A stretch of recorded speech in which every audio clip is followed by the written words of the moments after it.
course, it's going to. What's up, guys? It's Mike from the Area Tech Podcast, and it's a beautiful day here, and at least in Oklahoma City. I can't speak for the rest of the country and around the world, but hopefully it's going well. Nonetheless, follow the show on air. Follow the show on Twitter at Air Raid Podcast, and my own Twitter on air with Mike. Of course, all major podcast platforms. You can listen to the show. But without further ado, it's an honor to have Miss Sarah Juree back on, or not back on, but on the show. If you guys do know a little about herself, it was a Indiana teacher that was, in my opinion, wrongfully terminated due to the fact that word get out that she had a OnlyFans account. And we know how the media is, and my personal opinion on the media. So these day and age, you can't trust a lot of news media outlets anymore. But that's the topic for a whole nother day, and not to bring in politics. So anyway, first things first, we're going to get the story from the actual person herself.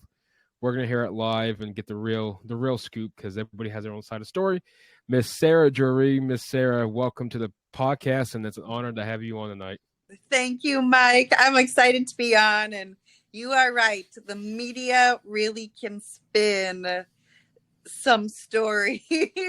And so that's why I do like going on podcasts, because I feel like I get to really humanize myself, take myself out from being just a headline, and talk about my story of what happened and what's transpired in the last 6 months. So thank you for having me on. Hey, my pleasure. Thank you for taking the time out of your busy schedule and coming on and talking. And first things first, let's go literally. I know some of it, going back to real quick, use me. I think I read 4 or 5 articles just to kind of do some research and for the show, and different stories. It's kind of entertaining how everything's all different. But anyway, your side of it, let's go all the way back to literally, from my understanding, there was a blogger or whatever, did his own thing and kind of leaked the word out, kind of email. I believe he emailed the district, and kind of that's where it started, the Rocky Mountain Drive, if you will. But kind of tell us from day one where this had transpired, and kind of go back all the way from the very beginning. Okay, I love it. So to just give you a little background, I've been a teacher about 20 years. Very nice. And in my life, I ended up getting a divorce and becoming a single mom.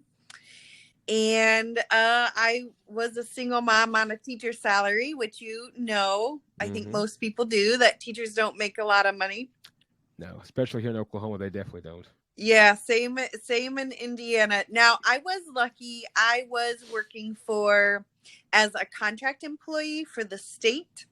Very and nice. Essentially I ran field trips. So teachers would bring their classes to our program, and it was my job to get the kids interested in science, technology, engineering, and math. So I loved it. I loved my job.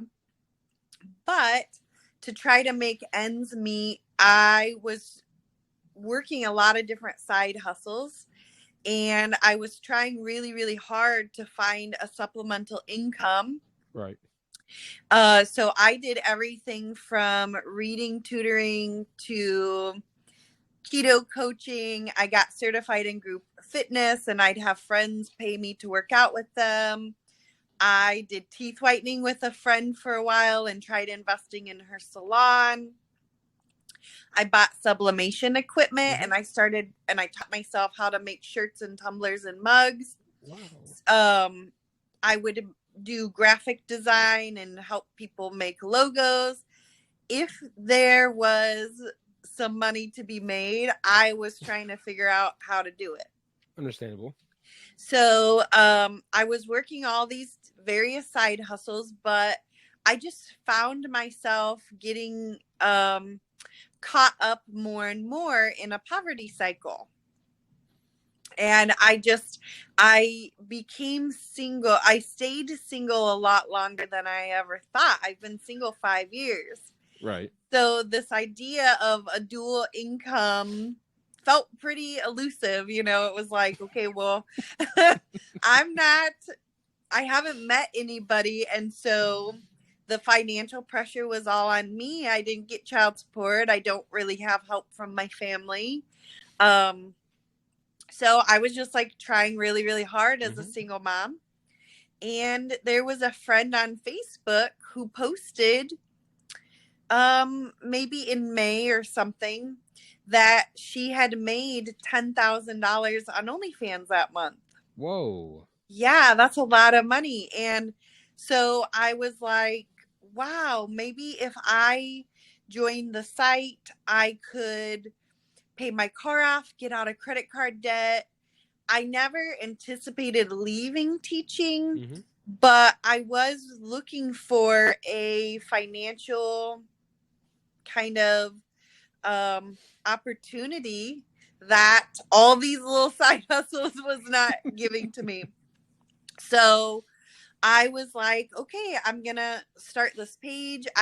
Was gonna have the month of July off of work, and I was just gonna see how it went. I really started off with just some nude photos. That was it.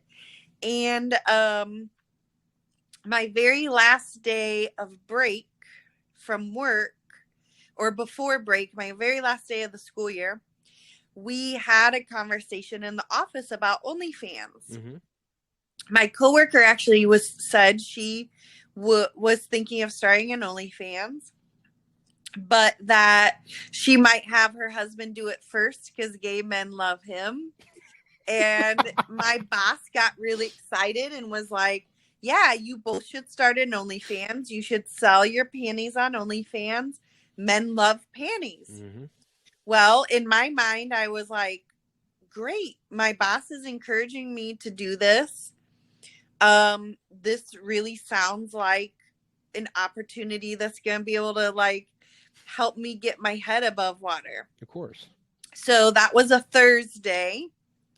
I am now on my summer break, and I kind of start promoting my page on Facebook.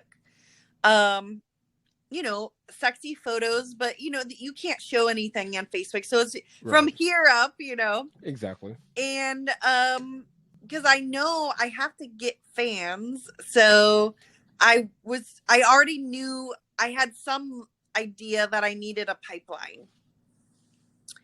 And so I start promoting on Facebook, and this blogger in the area, he's a right-wing conservative blogger. I had heard of him because he does like to target teachers in the area. It's a really strange situation because this man was a journalist with the local news stations, and he's a little crazy. So he got fired from the news stations in the area. So what he decides to do is start a blog, and he uses his blog to attack local private citizens in the area. Wow. Everyone from police officers, like representatives. He really loves to target gay people and teachers. And so I had heard of him because I was a teacher, and I had came across some crazy article or something that he had written about a few months before this. And I was at the gym, and he messages me on that Sunday and basically tells me, like, I know you're a teacher. I know you have an OnlyFans page. I'm going to write an article about you. That very same day, or within minutes, he also emailed work. Whoa. And I found out because on my way home from the gym, after he had messaged me, a coworker of mine called me and was like, what is going on? Like, this guy has sent this email. I wanted to check on you. I'm very concerned. What's happening? And of course, you can imagine I'm feeling like panicked and scared because my boss had just encouraged me to start a page 3 days prior. Right. And I knew that he didn't have his work email on his phone. So she told me, like, she had intercepted it, and she was like, I just had to call you and tell you. And then that was a Sunday. 2 days later, they called me in to fire me from my job. And it was like devastating. It was the scariest thing in my life. And then I think a few days later, the article came out about me, very defamatory, very disgusting. Like, he really should work for the National Enquirer or something, because he takes a shred of truth and spins it into, you know, I think people love that gossip and they like salacious articles, and you know, this whole idea of cancel culture. You know, he's really using all of that to his advantage by really trying to ruin people's lives and livelihoods. You know, not only does he write horrible articles about people, but he also tries getting them fired too, you know. So going kind of, what was your first split second, or did you have that sort of kind of feeling when you got the call saying, hey, Sarah, we need to speak with you in the office, or however that transpired down? What was your first kind of instinct? And then, of course, follow-up question to that was, what was your thoughts? I know it was a short timing right after you found out that you were being terminated, but what was going through your heads, right, or hey, your head, I should say, right afterwards? Well, a lot of fear, because I had only had my OnlyFans page a couple weeks. I didn't really know what I was doing. I didn't really know if it was something I was going to stay with. Right. I had made a little bit of money, but in my mind, that was like gas money. So, you know, you could imagine it's like really scary that this person is trying to ruin your life when I wasn't harming anybody. I wasn't doing anything illegal. My boss had just encouraged me to start the page. And then, even more interesting in my story, which I haven't talked about a lot, is the fact that I was a civilian teacher at a military facility. And I have endured a lot of sexual harassment at that job. So I'm actually finally starting the process of filing an inquiry with the EEOC about that, because it's just very interesting to me that for years and years that employer was okay with me being sexually harassed, and stalked by a soldier there for years. I even had to get a protective order against him. Whoa. That was all good and okay as long as I was quiet about it. But the moment I tried to empower myself in my sexuality and monetize it, everyone loses their mind and has a problem over it. So, yes, I mean, the story gets a lot more interesting, I think, because there's a lot of components to it that people don't know, because lots of journalists go and write stories without talking to the person. They write about people, you know, even the blogger that wrote about me, like, he didn't know my story. He didn't know that my boss had just encouraged me to start an OnlyFans. He didn't know that I had been getting sexually harassed for years and I'd been stayed quiet about it because I was a single mom afraid to lose my job. Yeah, so I feel like that's all like really interesting components, and that has actually been something I haven't talked about on podcasts, about the sexual harassment actually that I endured at work. Well, first off, that's sorry that even happened, and to you, and really, it's. I mean, I'm sure it happens quite a bit. Unfortunately, then we just nobody says anything, and nobody does anything. Let's just be honest. Unfortunately, and I think that's pathetic, but it's the world that we live in. Going back to this guy, have you ever? I mean, knowing that obviously the teachers and the principals and everybody else there, obviously they know who this guy is, and he's practically a piece of garbage and then some, and he's this, that, and something else. How much info? I mean, did he literally brainwash him to get to that point to where he got his goal wasn't set, even though they knew about how this guy was? Yeah, I don't know if anyone at work had really known about his blog or Gotcha. understood his motives. You know, in my opinion, he really has a severe mental illness. There is something not right with him. Um, but I don't think people like had that idea. And I actually, what happened was my boss's boss found out about it. Oh boy. And so he moved forward with the firing. You know, my boss actually cried the day I got fired. I know he would not have fired me. Right. Um, but you know, he also did not bring up during my firing the fact that he encouraged me to start a page. And I do feel highly disappointed in that because I understand people, when it comes to your job, people are going to protect their job no matter what, especially being fired and losing my job.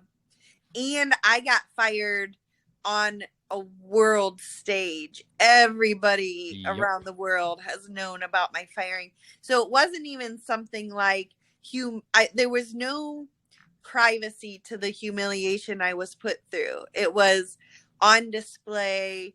You know, probably 50% of the people were compassionate and understanding why I started an Right. OnlyFans, and then the other 50% have their own issues around sex and sexuality and women, and we're happy I was fired. So it was devastating. It was devastating. I knew I was getting fired because I was on summer break and they Right. called me up to say, hey, I need you to bring your laptop in and you need to be at the office at 2:00. So, you know, I go there knowing what's happening, but also very scared because I don't know what's happening. And now there's this blogger, you know, my employer's not standing up for me, and this blogger is threatening to write a crazy article about me, which I think is why they fired me. You know, that they felt like it was going to be bad for the program, but Right. you know, it's going to be really bad for the program when I file this sexual harassment suit, you know. And I'm talking with a lawyer now too about a defamation suit as well against the blogger. You know, you can't do things to people without accountability, you know. Right. Well, I'm kind of glad you brought that up because kind of leading to the next question was how in the world did he not get in trouble when he released pictures from my kind of research, kind of digging some research and at least Yeah. be presentable to you? How did he not get arrested or face any type of charge or something when he posted pictures of you and obviously without your consent? Yeah, that's been the difficult part, is trying to get some recourse for everything that happened. Because there's a lot of layers to this. Like, not only did he defame me and write, you know, false accusations, you know, one of the things he said was that I made kids call me by my porn name. Well, first of all, I wasn't doing porn. Right. I was selling nude photos at the time. That was it. Right. Second of all, because I worked at a military facility, every person on staff had a nickname that we used at work. Mm-hmm. So mine was Buttercup, and that was what kids called me. That was my teaching name. Nice. I loved it. I was very proud of it. It was kind of this nickname. But, you know, when I started OnlyFans, there is kind of an element of safety that I was thinking about. So I didn't use my real name as a username. I just used Buttercup. Like, I've used Buttercup on almost every dating profile that I've had. Like, it was just a username. It wasn't anything other than that. It was a username. And so he twisted that and said, I made kids call me by my poor name. Well, first of all, I was at that job for 6 years. You know, that was my teaching name. I had only had OnlyFans for a couple weeks before I got fired. Like, nobody was calling me that name. It was not a porn name. It might be now. Like, maybe if I go into porn, maybe that'll be my name. But the twisted way he took that, it really devastated me. He called me a groomer. Those things really broke my heart. And that's why it's been hard to not be able to have any recourse up until this point, because not only did he defame me, not only did he write these really grotesque things about me that just weren't true, he did revenge porn me. So he went on to my OnlyFans page, purchased my pictures, and then distributed them on Facebook and Twitter. So it's so interesting for me, for someone who claimed to be so worried about kids accessing these photos of me, which there are no kids on OnlyFans. Like, you have to be of age. You have to have a credit card. It's a private adult platform. Here he is distributing my photos on social media platforms for everyone to see as a way to humiliate me. So I've had no recourse for the revenge porn. I've had no recourse for the defamation. And, you know, every time I turn around, he twists things, calls me a liar. When I first started OnlyFans, I had a free page. Again, I didn't really know what I was doing. I hadn't been on the platform. I wasn't a user on the platform, so everything was new to me. But my page itself was clean. It was a clean page. There was zero nudity on my OnlyFans page. The only way a person could access nude photos of me was by sending a private message and purchasing them from behind a paywall. So when I explained my page is clean, you know, he twists that around and calls me a liar. Whoa. Yeah, that my page wasn't clean. My page was clean. When I started that page, I was very careful about that. And, you know, in my mind, being a single woman, you know, I feel like this idea of virtual sex has become morally and culturally acceptable. I've been on dating sites. If I look at almost anybody's phone and check their DM messages and their text messages, I'm probably going to find nude photos. I mean, let's be real. The dick pic culture is rampant. Oh, yeah. Sexting, it even has its own term. If you're on a dating site for any amount of time, you've probably video chatted, you've probably sexted, you've probably exchanged nude photos. So it's interesting to me that as a single woman, participating in that behavior in the dating culture or on Facebook Messenger or Instagram DM, that's fine. It's morally and socially acceptable. But the minute as a woman I go on a platform and monetize it, everybody loses their mind.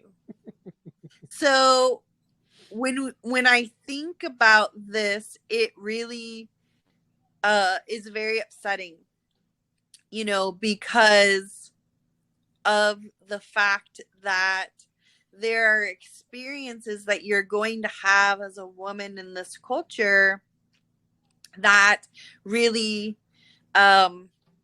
simultaneously tell you to repress your sexuality, but you're also going to be sexualized. Right. So it's interesting when people will say to me, like, OnlyFans is not empowering to women. I can't believe you say that it's empowering. And my response to that is, for someone to understand how a woman feels empowered on OnlyFans, you have to understand all the ways in the culture that she feels disempowered, especially when it comes to her sexuality. And when a woman feels like she's not able to own her sexuality. And it's like the rape culture. I've been raped. My first sexual experience in college was a date rape. Sexual harassment culture, again, referencing my working as a civilian teacher in a military facility. I was sexually harassed for years and years. Police had to get involved. Now you have revenge porn, which is the latest way of using technology to weaponize a woman's body and sexuality against her. So it's like these very specific cultures targeting women and their sexuality in ways that men don't experience, Right. And it's interesting, but it's true. I think, and I had Brenda Tracy, the founder of Set the Expectation, and her story is, it's really, heavy, but same situation to an extent. She was gang raped and everything else by athletes at a certain university, and and she goes on, and she literally does presentations across the country and brings her story to life. And but it's what breaks my heart, I think, more than anything, is the fact that we look at women, and I'm talking to myself as well, as we look at them, oh, so she's fine, this, that, and something else, but we fail to realize that they also have lives, they also have kids, they also have a husband, or whatever their preferences, what the case may be. But I think we live in a culture, Sarah, that we just idolize something, or not so much idolize, but we're just so, the world says it's okay to do whatever, rape or Yes. sexual assault or anything. It's okay. Slap on the wrist, give them a cookie, and push them on down the road. And the woman gets PTSD from it and all kinds of other issues, unfortunately. And Yes, and I feel like we live in such a culture that on one hand is obsessed with sex. I mean, I think I read somewhere that Pornhub gets like 3 billion views a day. Billion. Yep. We're obsessed with sex, but we also shame people for sex. We shame people's sexuality. We shame people's bodies. And so we're caught in this conundrum of trying to suppress the fact that we are sexual beings. And, after I did the Dr. Phil show, it made me think a lot about OnlyFans.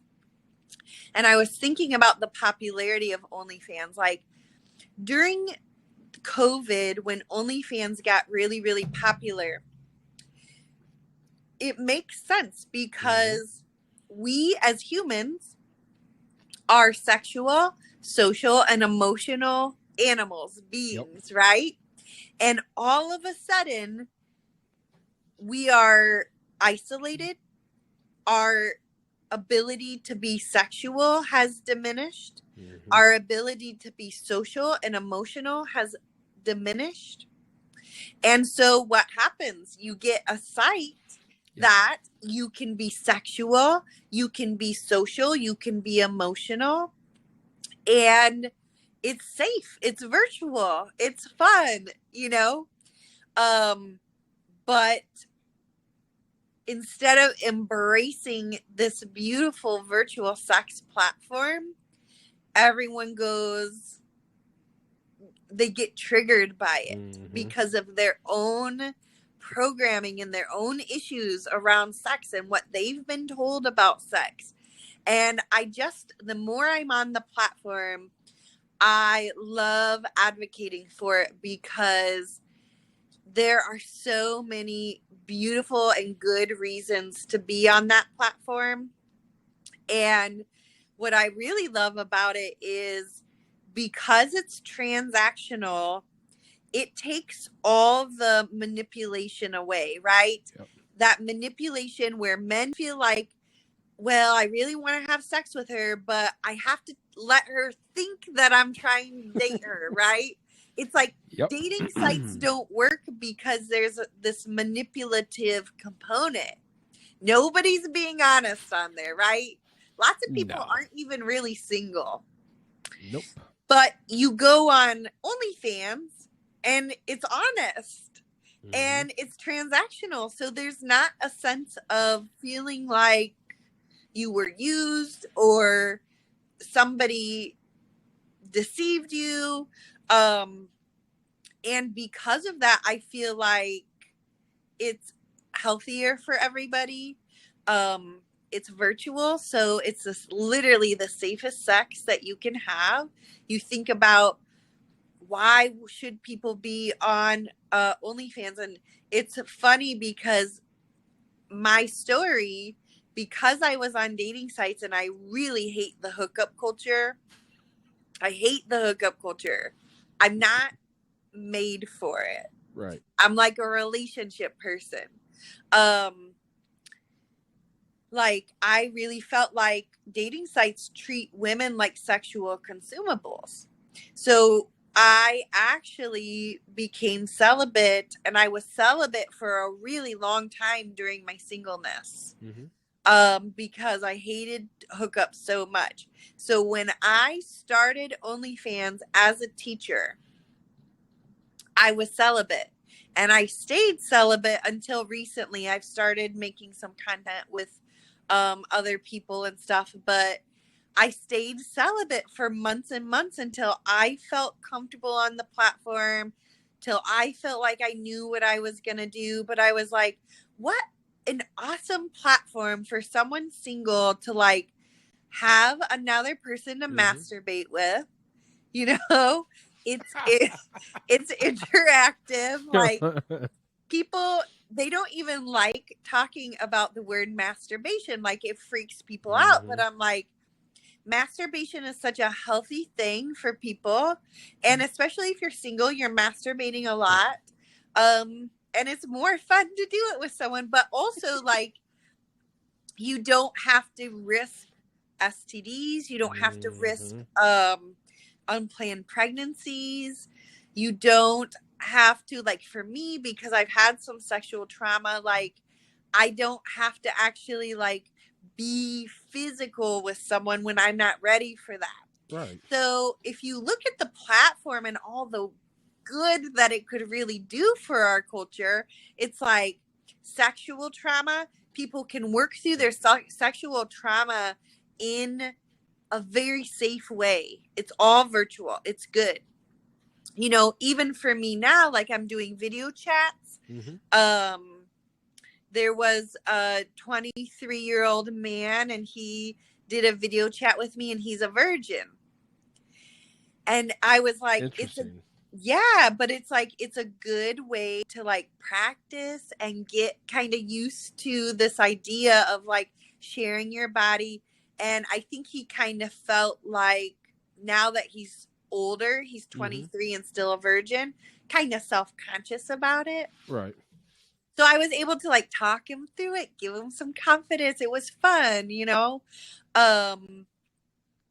there's men on my page that one guy, he's a widow, and he's like grieving the loss of his wife, but he's still horny, he's still sexual. Right. So why not you know what I mean? Why Just not do your thing. get on OnlyFans, talk with me, Hmm.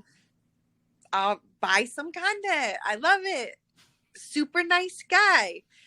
There's another guy who um his wife has early onset Alzheimer's. Oh no. And so he told me, he was like, I don't want to cheat on her, but I don't feel comfortable initiating sex. Mad respect for him. Man, Yeah, mad respect. I know. And so it's Hmm. like I kind of get to be a stand-in for that person. Right. Or I think about people who are autistic, or maybe they have other disabilities where they don't have a sexual partner, or finding a sexual partner socially is difficult. What about them? Hmm. Why not promote something like OnlyFans where they can still, like, when you just watch porn, it's static, but Yep. if you can have an interactive experience, it's better, it's healthier. um there's just so many people that could be served by virtual sex if we opened our mind and we opened our hearts to how it could be good and of service, instead of just blowing it off like, this is bad, this is disgusting, I can't believe a teacher got on OnlyFans. Well, hello, I'm still human. I'm a sexual being Right. as a woman. And I've had my own issues around sex and my own traumas. And so in that way, it's been good for me. And I will say, every time I am able, that the men that are on OnlyFans, that are my fans, are the kindest, most supportive, respectful, consensual men. Like, they are good men.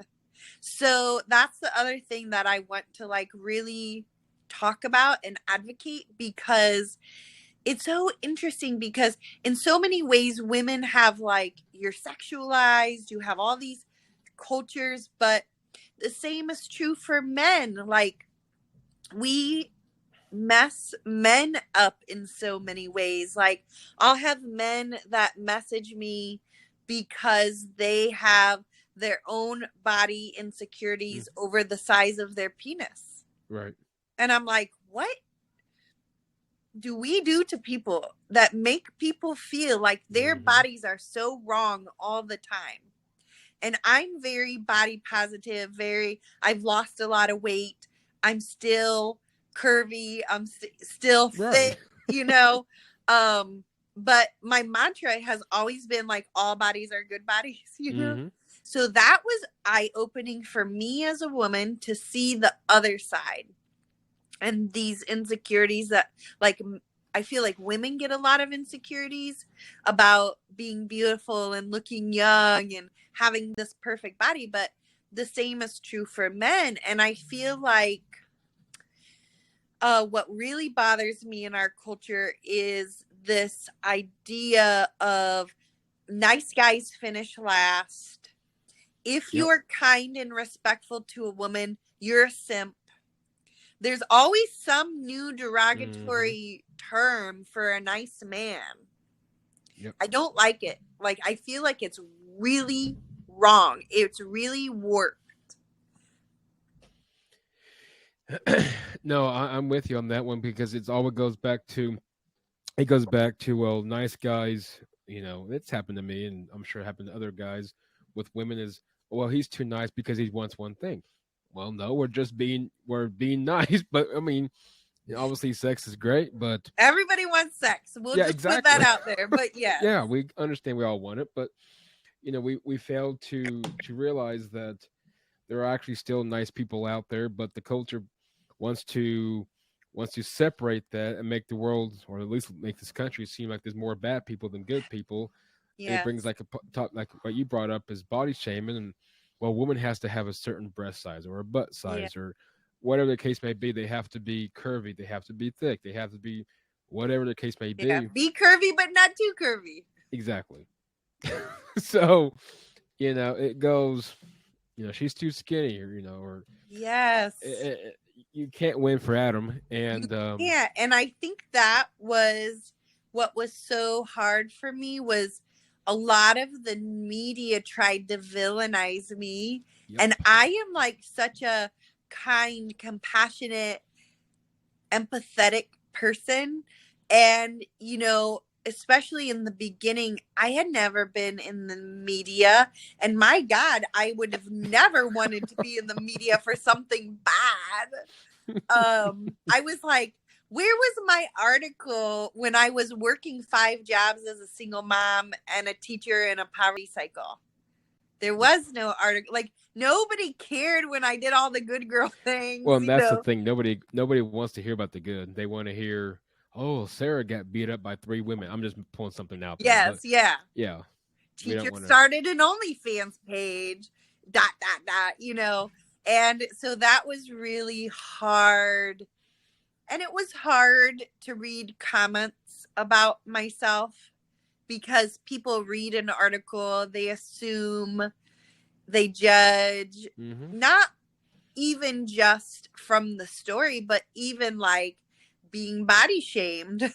Like that came along with it. So it was it was really hard on my mental health. It was a very dark, confusing time because once that blogger ran the article, the next thing I knew, the New York Post, I was on Barstool Sports. I never heard of them. I was the Daily Star in the UK Yep. was writing about me. I was about to say, yeah, you were in the UK. Yeah, they loved to write about me.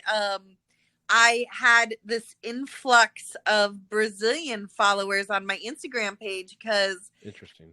yeah, Brazil. I was Brazil, Scotland, Australia. Um, I think I think Italy. I think my story has hit almost every country. You might have even hit. You might have even hit Antarctica. You never know. I hope I did. I bet they have sex to stay warm up there. I would. Yeah, I would have to agree on that one. I don't know if I could. I don't know if I could do that one. That would be a little Same. too cold for me. Indiana's too cold for me. Yeah, I'm here in Oklahoma, or here in Oklahoma City. Put it out there. Um, yeah, we don't get as cold as you guys up there, but we got our moments. We have our tornadoes. I guess is kind You of cool. do. Yeah, we get some tornadoes too. I don't think as bad as you guys, but we do too. Yeah, that's our fun, I guess. But but going back, and mental health is a big thing that I think everybody, including myself, I don't think we put too much into it because a lot of people struggle with a lot of stuff. When Yes. you're reading through the comments and when you're reading through God knows what else that people want to say, what was you going to bed laying down thinking like, man, this, how was your mental state reading all those? I'm sure quite a bit of negativity. Lots of tears, lots of tears.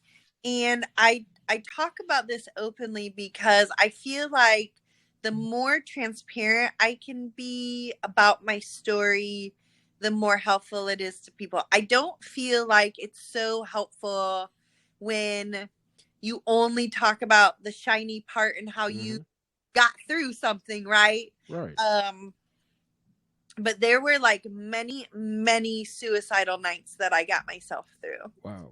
Um like even up until recently where I got to the point where I was like, okay, Sarah, you have to go get some medicine for this. Like you have to seek some help. Um because I don't want to get myself through another night like that. Um, so it was months and months of up and down. I got back into the gym, and that helps my mental health a lot. But I think I just kind of felt like I could white knuckle it.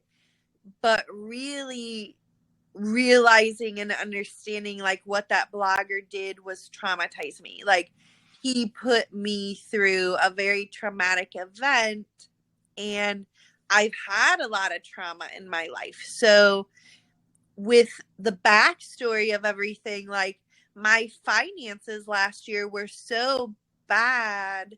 I was already experiencing a lot of depression and suicidal ideation.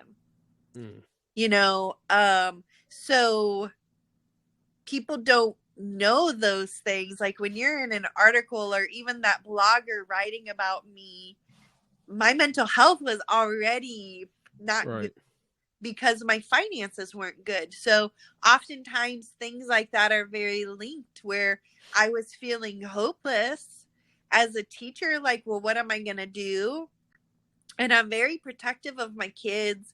So, you know, lots of people, when you're single, I feel like at a certain point, they're like, I'm just going to date anybody. I got to have someone move in here.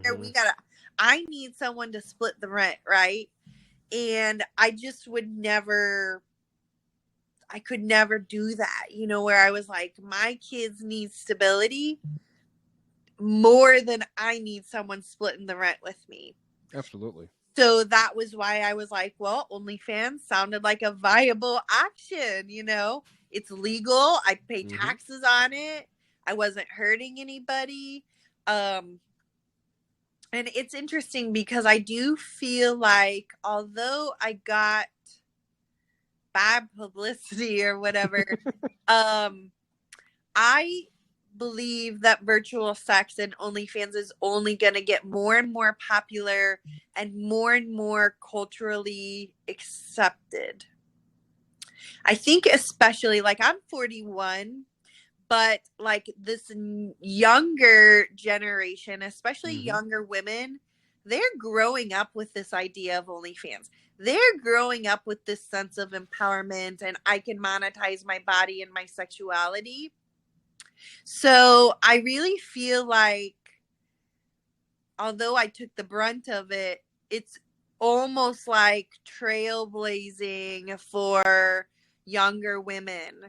So that my hope is that I can do some advocacy so that other women don't have to go through what I went through, that they don't have to get revenge porn without somebody being held accountable for it, and that they're not going to have to worry about their primary income source being threatened by also being on OnlyFans. So I always like to, you know, after I did the Dr. Phil show, I was thinking a lot about this idea of a sex worker. And even though I get called a sex worker a lot, it didn't quite resonate with me because I'm not, especially when I was celibate, like, I'm not having sex with Right. I'm not having sex with nobody. Like, I'm not doing any of this in person. So I like to say, like, e-sex worker or virtual sex worker to sort of differentiate that. And what's interesting about an e-sex worker is the e-sex worker is the mom next door, the teacher next door, the librarian. I think, receptionist. yes, the face of sex worker is changing. The face of sex worker is changing. And that brings up an interesting point. Is the next question would be, I would say, is obviously you're obviously in OnlyFans, you know, doing things within OnlyFans. So, excuse me, you say OnlyFans. Now there's podcasts starting to come out. A lot of people are using that to use as another platform for their podcast. Yeah. Excuse me. So on and so forth. I mean, you have podcasts, you got not even just even, I would say, you know, sex worker even selling your pictures. But, I mean, you got all kinds of content creators at this point. Do you see, since you are obviously more involved than I am with OnlyFans, do you see this thing being the next big maybe not so much of a social media thing, even though it's starting to get there, and I'm sure you would Yes. consider that. But could you see OnlyFans being a big thing, and maybe eventually the more and more women, and I'm sure men do it too. I'm not, I'm Yes. And counting them, that's but the interesting thing is like there are men on OnlyFans and there are men making content with female content makers, but you never hear about the men. You never hear about men losing their jobs or anything. Like the women are having sex with somebody, right? So there's also still that double standard, but I do. And it's because virtual sex is already accepted. The Mhm. dick pic culture, the sexting, the dating hookup culture, the Yeah, dating site culture, it's out there. And I the virtual sex is happening. Now, people don't like women empowering themselves and monetizing it, but I think that's going to happen more and more. And I think men are like okay, like men are okay with the transaction of it. Like, right. I want to see your body. I will pay you for this. Everyone's happy. Hmm. Everyone feels good about it, and I feel good about it as a woman. Like, oh, that's all. That's what you wanted. Okay, let's do this then. Yeah, right. I think it's never going away. It's only going to become more popular. It's only going to become more socially acceptable. Now the right wing, and I'm not a political person, but the Yeah, very religious people, the very right wing people, um, they like to project that they're not okay with it all, but they're still engaging with it. They're still doing it. They're just right. not open about it. So that's my hope, is that we can just let's start having conversations about sex. Hmm. Let's start breaking down some of these programs about sex that we've been told, and let's create some healing and make sex enjoyable for people. Like, there's no reason we shouldn't make it enjoyable. The only thing that I do think about is the other side of it when I think about it as a mom. Hmm. Because now I think about, okay, virtual sex has become so popular. Yep. Everyone has technology. Kids have technology. So this idea where there were lots of people, they were like, students would be able to find you on OnlyFans. They're not going to find me on OnlyFans, but they are going to find Pornhub. They Hmm. are going to find their parents' DMs. So that is where I'm like, whoa, I think becoming a sex worker myself has made me realize that I got to talk to my kids about this sooner. Like, parents need to talk to their kids about it sooner than they ever thought. Yep. Because like when I was younger, we didn't have this. Like, porn was on VHS or something. Like, I had no Hmm. experience with that. Um so I remember I was in the car with my kids. They're 10, almost 11. And I said to my kids, and I was like, wow, I really feel like as your mom, I need to talk to you about sex before I ever thought I was going to have to. And my son said, yeah, like he knew what sex was. He was like, it's when a boy puts his penis in a girl's vagina, whatever. And I was like, he's 10, he's still in elementary school. If I would have not said that, he would not have told, like, he was not going to bring that up to me. Right. So, what it's done for me as a parent is made me more aware of this and more aware of the fact, like, I got to have these talks with my kids so that they don't grow up with the shame and repression that I grew up with, that most people did. Mm. And I, having age appropriate conversations, I was surprised, brought it up to my kids, and I told them, I was like, I want to make sure that you guys feel comfortable coming to mom At some point, they're like, ew, that's gross. But I'm like, at some point, you're going to want to have sex. And I would so much rather you ask me so that I can get you condoms, get you on birth control. And then my daughter was like, well, that's going to be awkward to ask you, Mom. And I said, only if we've never talked about it and you feel like you can't come to me about it. So I feel like as a parent, man, what a gift now I can give my kids because I'm not head in the sand pretending that they're not exposed to that. So that is like the one thing that I was thinking, and I was like, I wish as a parent that there was some other kid safe internet. There really isn't. And I think we need to be more, because virtual sex has been accepted and it's a part of our lives. It's never going away. Technology is never going away. Our accountability as a parent, parenting our kids through this is higher.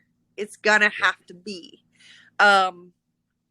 Because I was like kind of shocked myself from what my kids said, and my kids just go to a regular public school, it's like, exactly. But I was shocked myself. So I think that's the other side of the coin that I've been thinking about a lot is, man, how do we kind of insulate and educate our kids? And I think what really saddens me is all of these right-wing conservatives who love calling people and teachers groomers, who even mention something about age appropriate sex education should be taught in schools. Absolutely. They just throw their hands up and call you a groomer. And it's like, man, you are doing these kids such a disservice by putting that shame and then trying to shame the adults that are trying to advocate,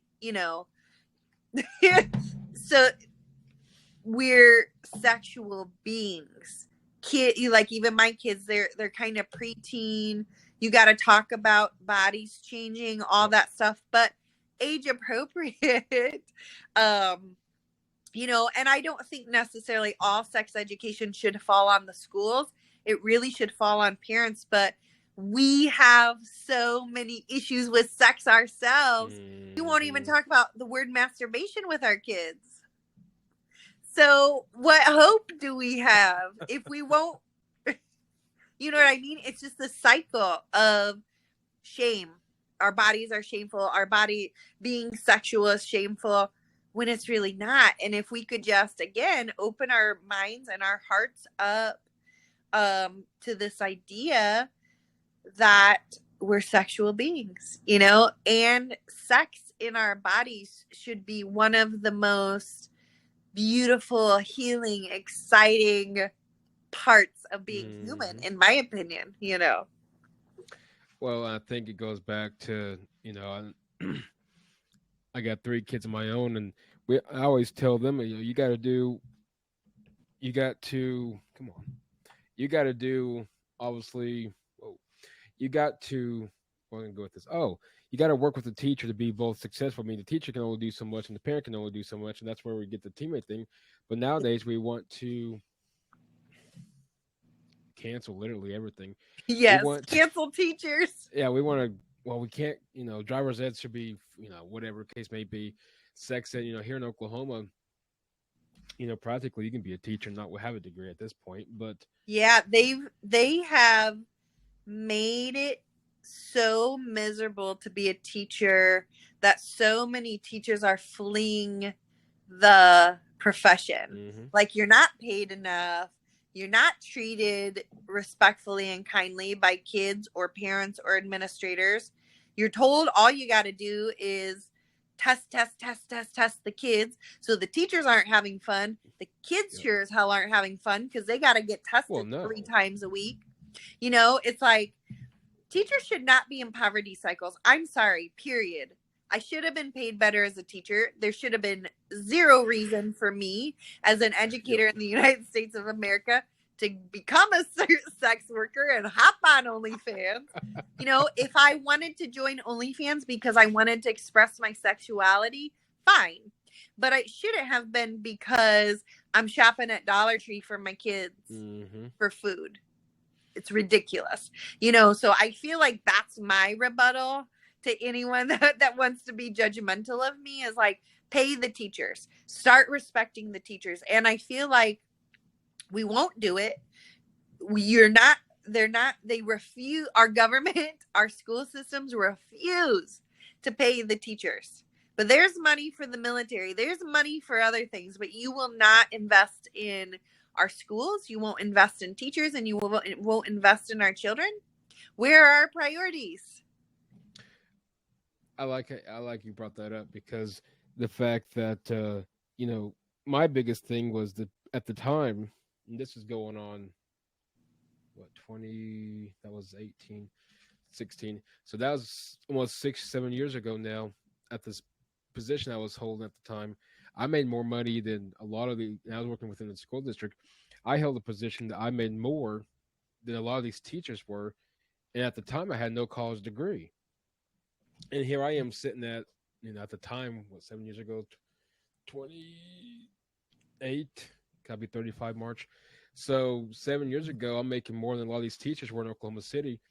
But yet, and I'm glad you brought that up, is where are our priorities at? Because here in Oklahoma City, and especially here in Midwest City, where I'm at, is we put 6, 7, 8 million into high school football stadiums. Thank you. We got to build a brand new weight room and the athletic field house, but speaking to myself as well, in 7th grade, we had no books growing up. But by God, the team that suffered 8 losses in the 10-game season, they get a brand new stadium. I just, and that's just not here in Oklahoma. I can guarantee that's across. It's everywhere. And I feel like where our priorities are because you can trace the money. Yeah. And it's like we're not funding the things that we say are important to us. Otherwise, kids would be number one. But it's like nobody can find a way to make schools profitable, right? They don't make money, and we're a capitalistic society. Who does make money off of schools? Testing companies. They were the smart ones, and they found a way. And so now every teacher has to test the kids to death for what? For nothing. And you have COVID that happened, and you have kids that are several years behind grade level. They are several years behind socially and emotionally, and nobody said or did anything to address these things. You just shove them right back into the classroom, and it's the teacher's problem. Well, you know what? You're reaping what we're sowing because teachers are leaving the profession. They're going to all join OnlyFans after this podcast, but it's sad. It's sad because my kids go to public schools. Lots of my friends are teachers. I worked with tons of amazing teachers at my last profession where they would come and bring their kids to the program. They're all burned out. They're all overwhelmed. They're all in a poverty cycle. One teacher, she was amazing, and she was telling me she was finishing up her master's degree. And she told me, she was like, I am finishing school, and my loans for my master's degree are going to be more than my mortgage. And she's not getting a raise teaching 5th graders with a master's. So then it's like, that was dumb. Why? There's no benefit to going and continuing your education. But she was an amazing teacher. She had a heart for kids. She wanted to be a master level teacher. It doesn't make any sense, and it's even more ironic because the last place that I taught, my job was to encourage kids to choose a STEM career in life. because Wow. STEM careers pay you well and they're Mm-hmm. interesting jobs. Isn't that the irony? You know? So I don't know. I think because of everything I've been through, I'm just at the point of like um calling it all out. You know, it's like, will you say this is important to you, but Mm-hmm. you're not paying the teachers? You want to dog me for joining OnlyFans.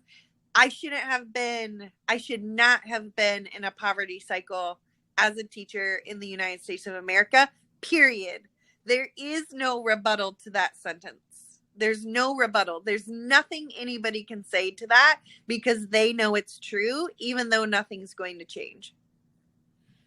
Well, no, you're right, and that excuse me, nothing will change. And I think it's just a profession that, I know my brother's in. I know he's a teacher. I don't really talk to him, so I can't really speak on his behalf. But I'm sure he probably hates it.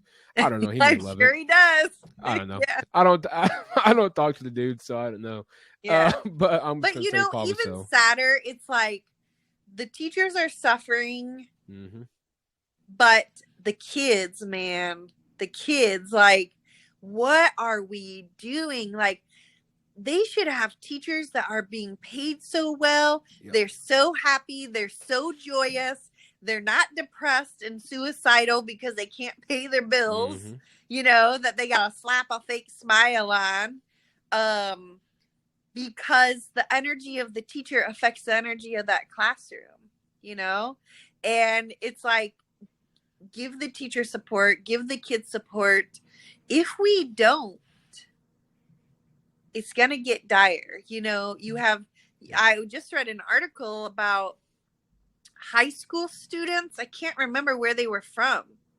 But they took the testing scores of the high school students, and like 6 out of 10 of the high school students were reading at middle school or some of them elementary school, That's like sad. first and second grade. These are high school students. Like, it's a problem. It's a problem. I don't know who I need to talk to about it, but it's like, if it doesn't get addressed and if we don't really start prioritizing the right things, we're just going to reap that in our culture. Hmm.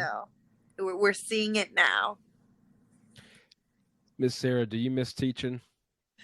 I did. Yes, I realized at a certain point that I needed to grieve that job.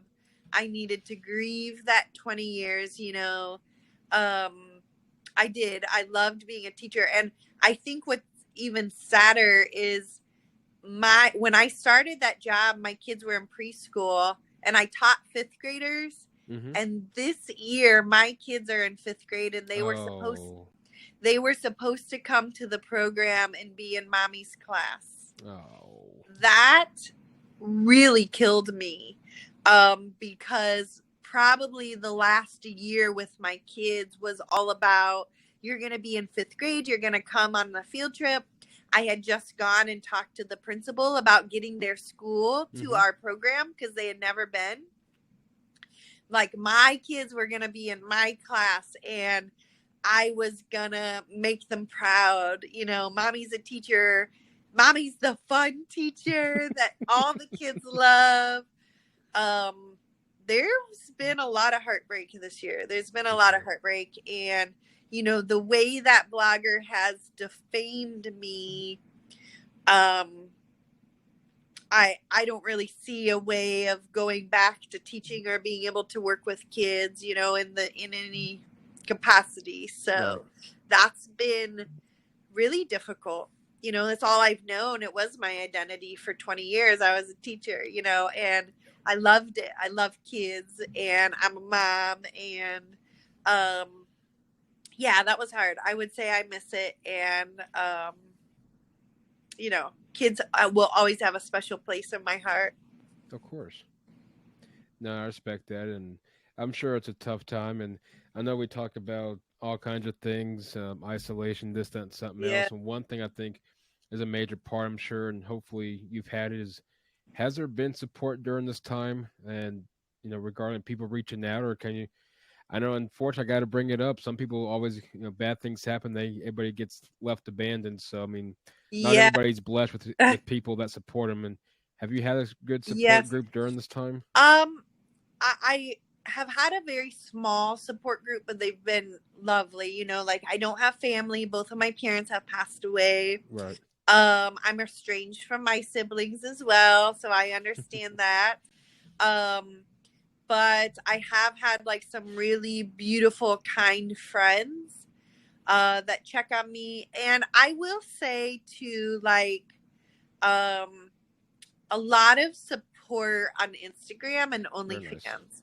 A lot. Like I can't tell you how many people even still today will say, I read an article about you. I came to your OnlyFans page just to support you. Or I read an article about you. I heard you on a podcast. My heart really went out to you and I'm here to support you. I'm a follower. Um, it's meant so much. It's honestly been my lifeline, That's awesome. because it's made me feel less alone, less scared. And I've been like very transparent about my mental health issues and how this has all affected Hmm. me because I am not a headline. I'm a real person and I'm Right. a real like sensitive person. So it was a lot. I went through a lot, but I do think that I found like so many kind people on this journey as well from all over the world, which has been cool Hmm. too.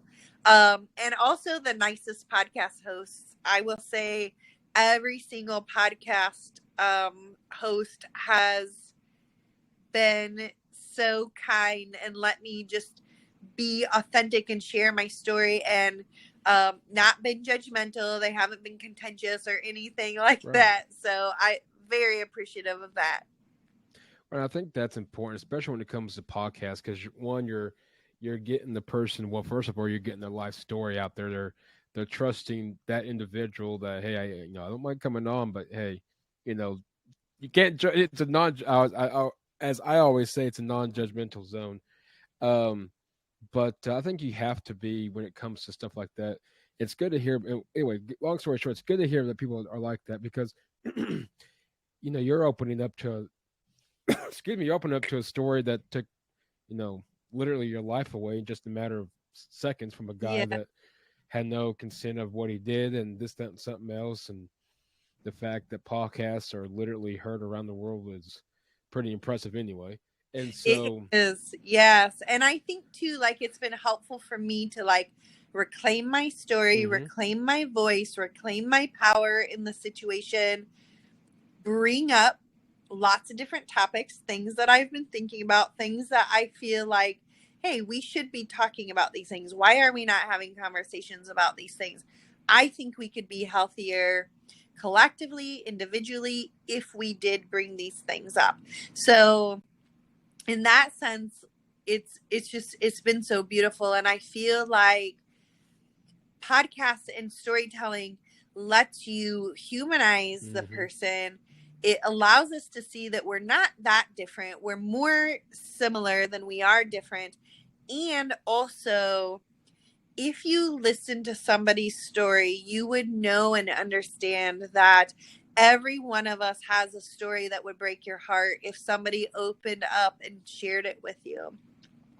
And I feel like that's why I like to talk about my story because I feel like there's so many themes and so many traumas and so many like yep. just being human that connects us all. And I feel like it allows me to show up as a real person, but also as this like full person. I wasn't just a teacher. I'm not just a mom. I'm not just a sexual person. Like, I'm every part of hmm me, you know? And so I feel like that's beautiful, is because now with OnlyFans, like, I can just show up fully as a full authentic human in all my power. Like I don't have to hide any parts of me or be ashamed of any part of me. Like I get to just own it all. hmm Well, no, I'm a firm believer is what you see is what you're going to get. There's no reason to no reason to be Sarah 2.0. It's what you see, what you're gonna. If you don't like it, deuces. Goes Yeah, on. that's right. Well, and I think it also showed me like when you show up authentically, Mm-hmm. the right people find you, the right people like you, the right people follow you, the right people become fans. Yep. And I think that's just as powerful is that you can like that's the beauty of like the whole being able to be viral is like the viral celebrity, the YouTuber, whatever, you don't have to, you're not playing by the rules of Mm-mm. celebrity. You don't have an agent telling you you have to be this and do this and say this. Like, Right. no, you get to show up exactly who you are and you create a following from that. And it's a beautiful and it's powerful. Like that you can actually create celebrity for yourself just by being yourself. It's cool. I like that attitude because Yes. you get to certain people and they're like, well, I can come on to your show, but I have to. And I always ask people, what's the topic, just in case, Yeah. because also at the same time, I don't want to disrespect nobody or talk about something that they may feel uncomfortable with. And I always get the response of, well, it's your show. Uh, Well, at the same time, I mean, I want to respect you, but we yeah. just so. You're like, we But got a story to tell. no, and I think you're right. Going back to that, though, I think your story is powerful, and everybody else, and that's what I think is important to, sometimes it's always good to just to listen to people because, not only more do you know, like, wow, that person's awesome, or man, I didn't know about this, that, and something else. It's more of them just being open to you and letting the story impact your life one way or another because, your story is going to impact me in one way, and somebody else can be different, and somebody Yeah. else over here in Georgia is going to be different, and my listeners over there in West Africa that they're gonna be like, oh, that's Yes. cool, and whatever the case may be on their end. But I think it's cool, and I think it's unfortunately people share the story at the same time, but then unfortunately you get people that want to twist it or they want to edit. Oh, I want to edit this out to make it sound like this is a whole really make this person sound horrible and Yes, especially like whatever that else. blogger. And I feel like why? Like, why put that energy out in the world when you can go and like heal yourself Yep. and be happy and healthy and like if you're worried about yourself and your own self actualization, you should not be worried about what I'm doing. Like, and Exactly. especially I feel like the like try like taking away a single mom's primary income source, like you have to have Hmm. you have to be pretty heartless to do that, regardless of whether or not you agreed with me being on OnlyFans. Like, then don't join, don't be a Right. fan, you don't have to buy my pictures. Like, but I wasn't doing anything other than at the end of the day trying to provide for myself and my two Right. kids. That's it. Unfortunately, I'm a firm believer if somebody's life is not going the way that they want it to, then they want to make it somebody else's a life of living hell. And Yes. sadly, it's the truth. And the way that this world and country lives in, I think it's a lot of people's memo. But Yes. Well, hopefully we can just like spread some positivity, spread some healing, spread some joy. I claim it for myself. I claim it for all of your listeners. I claim it for every person because I feel like we're all destined to live our most beautiful, healed lives. Like we deserve it. final question, I'll want to respect your time. Is after it's all said and done, what has all of this taught you looking back on it? uh don't get too attached to how you think your life is going to be. You know, stay open to the possibility that there's something more for you. Hmm. And also, like, when you're going through something difficult, you're going through something dramatic, you're going through loss and grief, um, keep looking for the beauty in the ashes. Like, keep striving to stay optimistic that your highest good is going to come out of this difficult situation. That's what I would say. Like, stay positive, stay optimistic, and reach out if you need help. Like, we all have our own struggles. It's okay. Amen to that. We all go through something. So you are not weak. You are very strong for asking for help. I like that. I think that's one thing that a lot of people don't want. A lot of people don't do simply because they're afraid to, because they'll be judged and this, that, and something Yes. else. And the last one for sure, last question for you. I promise it's gonna Okay. be easy. To women out there, or men or women, but let's put it towards women. Women out there that feel hesitant, they want to start an Yeah. OnlyFans, but they're really scared of what the world could potentially cause them, which could lead to, Yes. unfortunately, all kind of other things. Any advice on those ones that's on the fence about joining when it comes to women? Yeah, I would say if you're afraid of losing your job or family members or something, maybe don't do it. You really have to be at the point of like embracing it all. That this is really what you want to do.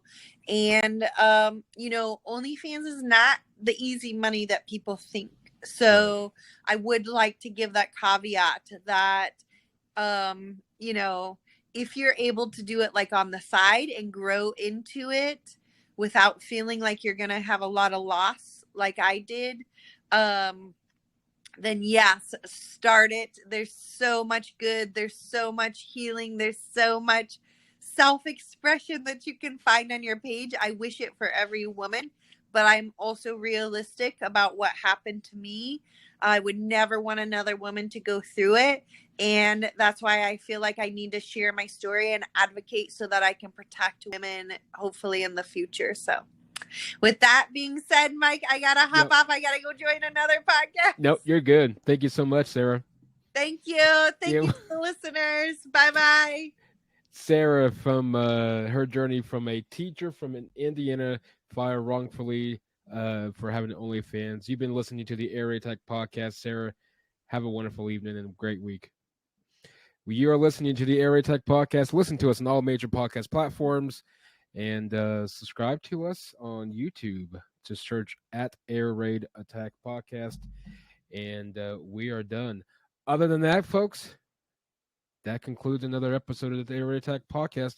I'm your host, Mike. I'll see you all next week, same time, same place. Remember, all brand new episodes release on Thursdays. Take care.